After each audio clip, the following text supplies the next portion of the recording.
अस्सलाम वालेकुम वरहमतुल्लाहि वबरकातुहू। नाज़रीन, मैं आपका भाई ज़ाहक तनवीर आप सबका इस वीडियो में इस्तकबाल करता हूँ। आज मैं एक आर्टिकल पढ़ रहा था और उस आर्टिकल में मैंने बड़ी ज़बरदस्त बात पढ़ी। और जब मैं ये आर्टिकल पढ़ रहा था तो मैं अपने आप को और ख़ासतौर पर हैदराबादियों को मैं रिलेट कर रहा था वहाँ पर, क्योंकि जाहिर सी बात है मैं खुद हैदराबाद से और मैं काफ़ी फेजेस से गुजरा हूँ और काफ़ी लोगों के साथ उठना बैठना रहा है, काफ़ी ऑर्गेनाइजेशंस के साथ मैंने काम किया। तो जब मैं पढ़ रहा था तो मैंने रिलेट किया कि भाई ये हमारे लिए ख़ास तौर पर हैदराबादियों के लिए जो है ये क्यों ज़रूरी है।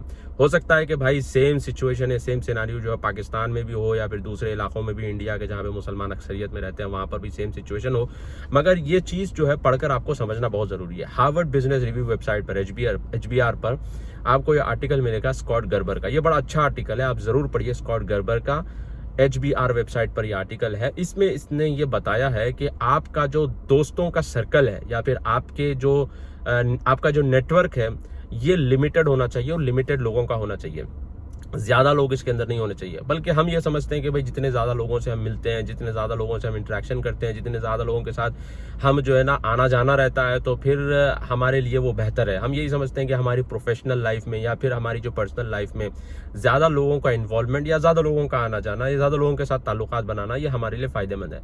मगर इसके अंदर इसने ये बात आर्ग्यू की है कि ये हमारे लिए फ़ायदेमंद नहीं है बल्कि उल्टा नुकसानदेह है। तो इसमें एक दो बातें जो बहुत अहम इसने बताई है वो मैं आपको बताता हूँ। उसमें इसने ये बताया कि भाई हमारा जो नेचर होता है इंसानों का कि हम किसी को आराम से ना नहीं बोल सकते, नो नहीं कह सकते। अब जाहिर सी बात है कि कोई आपको दावत में बुला रहा है, कोई आपको जो है किसी तकरीब में बुला रहा है, कोई आपको जो है ना किसी प्रोग्राम में बुला रहा है, अपने घर पे दावत दे रहा है, तो आप नहीं बोल सकते, क्योंकि भाई नहीं बोल देंगे तो भाई उसको भी हर्ट हो सकता है। फिर आपके बारे में बात उठेगी कि भाई ये घमंडी इंसान है, बड़ा बड़ा एरोगेंट है, बड़ा इसको तकब्बुर है, ये जो है ना बड़ा नहीं करके जो है ना ये रिजेक्ट कर देता है। तो लिहाजा हम जो है ना नहीं बोल सकते किसी चीज़ को। इसमें होता क्या है कि भाई 50 लोगों से आपका जो है नेटवर्क है या फिर आपका दोस्ताना है, फर्ज करें। अब 50 लोगों के पास से अलग अलग दिन जो आपको इनविटेशन आ रहा है, दावत आ रही है, कोई बुला रहा है, कोई आपके पास आ रहा है, या फिर जो है ना कोई बोल रहा है कि भाई फलां जगह आ जाओ, हम मुलाकात करते हैं। तो इससे होता क्या है कि भाई 50 लोगों को जो आप टाइम दे रहे हैं तो आपकी जो प्रोडक्टिविटी है या फिर आपकी जो एफिशिएंसी है लाइफ की, या आप जो दूसरे काम आप लाइफ में कर सकते हैं, ये हैम्पर हो जाते हैं और इसमें काफ़ी हिंड्रेंस पैदा होता है। अब वो इसमें बताता है कि भाई इसके बदल अगर आप जो है 5 ऐसे लोगों से दोस्ती करें जो आपकी लाइफ में इम्पैक्ट कर सकते हैं, आपकी प्रोफेशनल लाइफ में भी और आपकी पर्सनल लाइफ में भी इम्पैक्ट कर सकते हैं, जो बिल्कुल स्मार्ट और जो है ना यानी पढ़े लिखे स्मार्ट इंटेलिजेंट लोग हैं, ठीक है। उनके साथ अगर आप दोस्ती रखेंगे, 4-5 ऐसे ही हैं, उनके साथ आप वक्त बिताएं, उनके साथ लंच करें। ऐसा नहीं कि रोज़ जा रहे हैं, रोज़ उनके साथ बैठ रहे हैं, जाहिर सी बात है वो भी आपके साथ रोज़ जो है ना इस तरह से वक्त नहीं गुजारेंगे, क्योंकि वो उनकी लाइफ में भी प्रोडक्टिविटी होती है। तो ऐसे लोगों के साथ अगर आप वक्त बिताएंगे, उनके साथ डिस्कशन करेंगे, उनके साथ जो है ना क्रॉस फर्टिलाइजेशन ऑफ आइडियाज़ अगर उनके साथ होंगे, तो जाहिर सी बात है कि ये आपकी लाइफ पर काफ़ी इम्पैक्ट करेगा। और उसमें ये बता रहा है कि जितना आपका छोटा सर्कल होगा इतना बड़ा इम्पैक्ट आप जो है आवाम के ऊपर कर सकते हैं, लोगों के ऊपर आप उतना ही बड़ा इम्पैक्ट कर सकते हैं जितना छोटा आपका सर्कल होगा। और आपके जो एक्टिविटीज़ हैं और आपकी जो हैबिट्स हैं, वो बता रहा है कि आपकी एक्टिविटीज़ और आपकी हैबिट्स को भी जो है ना आप असेस करें, आप देखें कि भाई मेरी रोज़मर्रा की एक्टिविटीज़ है, मैं सुबह ये करता हूँ, दोपहर को ये करता हूँ, शाम को ये करता हूँ, ये करता हूँ। आप अपनी एक्टिविटीज़ को भी असेस करें और फिर जो है ना उसके ऊपर आप सोचें और तदब्बुर करें कि भाई मुझे लाइफ में करना क्या है। हम अक्सर जो है ना कहते हैं, हम अक्सर जो है ये नहीं बोल रहा है वो आर्टिकल में, मैं अपनी तरफ से बता रहा हूँ कि हम अक्सर जो है ये शिकवा करते हैं या फिर ये शिकायत करते हैं कि भाई मुसलमान कौम पीछे है, मुसलमान कौम पीछे है, हिंदू कौम देखो कैसे आगे जा रही है, यहूदियों को देखो किस तरह से वो जो है इन्वेंशंस कर रहे हैं। यहूदियों से याद आया, कल मैं देख रहा था एक पोस्ट, उसके ऊपर मैंने देखा कि हैंड ग्रेनेड के अंदर बुलेट घुसी हुई और हैंड ग्रेनेड फटा नहीं। तो उसमें वो बता रहा है कि भाई इसराइल ने एक ऐसा हैंड ग्रेनेड तैयार किया है कि भाई बुलेट घुसने पर भी वो फटता नहीं है। आप और हम जो है ना मैकडोनल्ड्स के अंदर यहूदी साजिश, किटकैट चॉकलेट के अंदर यहूदी साजिश और कोरोना वायरस के वैक्सीन के अंदर यहूदी साजिश, हम इसके अंदर जो है ना साजिशें ढूंढते बैठ रहे हैं और वो पता नहीं क्या क्या इन्वेंशंस कर रहे हैं। बहरहाल हम अक्सर ये जो है ना कहते हैं कि भाई मुसलमानों के साथ ज़्यादती होती है, मुसलमानों के साथ बायसनेस होता है, मुसलमानों को जो है ना मार्जिनलाइज किया जाता है। और जो है ना हमको ख़ास तौर पर हमको टारगेट किया जाता है। इस तरह से हम हमेशा से यही रोना रोते हैं कि भाई मुसलमानों को टारगेट कर रहे हैं, टारगेट कर रहे हैं, टारगेट कर रहे हैं, मगर हम कभी ये नहीं सोचते कि भाई हमको क्या करना है, हमको क्या सोचना है और हमको क्या तदब्बुर करना है, हमको क्या हमारे अंदर तब्दीली लानी है, हम ये हरगिज़ नहीं सोचते।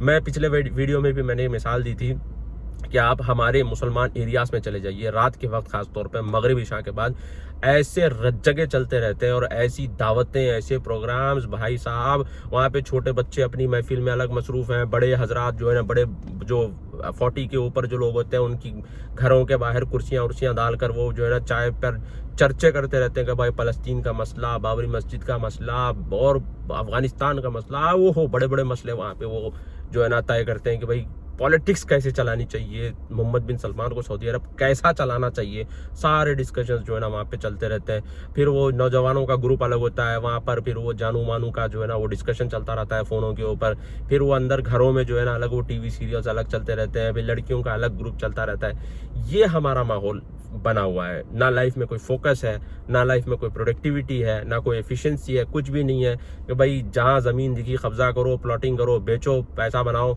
और जहाँ पे जो है ना मामले चल रहे हैं कि भाई इनकी सेटिंग उनके साथ कर दो, उनकी सेटिंग इनके साथ कर दो, पैसे बना लो, भाई चलो अच्छा चल रहा है ना, आगे क्या करना है, दूसरी कौमें आगे कैसी जा रही हैं, कुछ भी फिक्र नहीं है। वही आप हिंदू एरिया में चले जाइए, वहाँ पे आपको जो है ना रात होते ही बिल्कुल सन्नाटा, सुबह फजर के बाद, फजर से पहले जो है ना वो उठेंगे, पानी वानी छिनकेंगे, मुग्गू वग्गू क्या होता है उनका वो जो डालते हैं, ड्राइंग करते हैं, उसको मुग्गू कहते थे हम बचपन में, मुग्गू ड्रॉ करेंगे।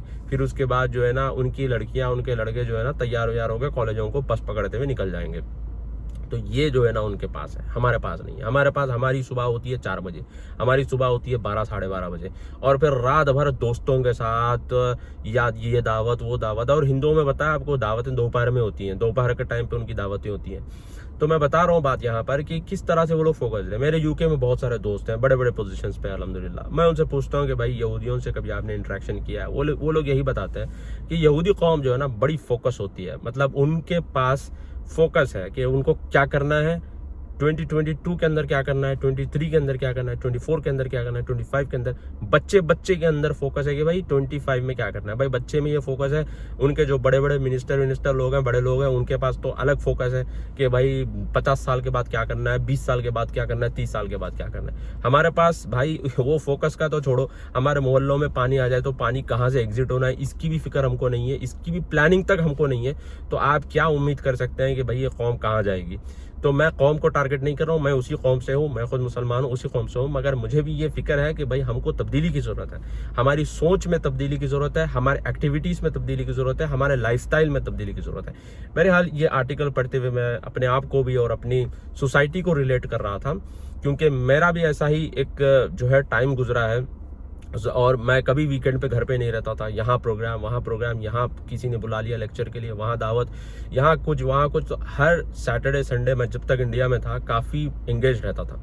उसके साथ साथ जो है दोस्तों में उठना बैठना। और फिर भाई मस्जिदों का तो छोड़िए, हमारे पास तो ऐसा है कि भाई पहले तो मस्जिद जाते नहीं है लोग, अब जो जाते हैं लोग इतना टाइम मस्जिद के अंदर गुजार देते हैं कि भाई घर वाले समझें कि भाई ये वली बन के वहाँ से निकलेगा।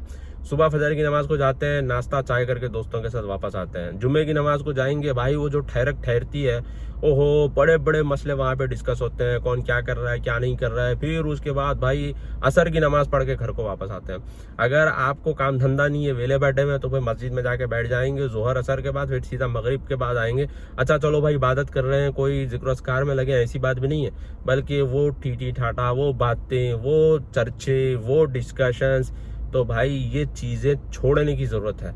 आप इन चीज़ों को जब छोड़ेंगे और अपना फोकस आप डाइवर्ट करेंगे, आप जो है, अब चूंकि ग्लोबलाइजेशन आ गया है और कोविड के बाद तो बहुत सारी चीज़ें जो है ना नई नई मार्केट में आई है।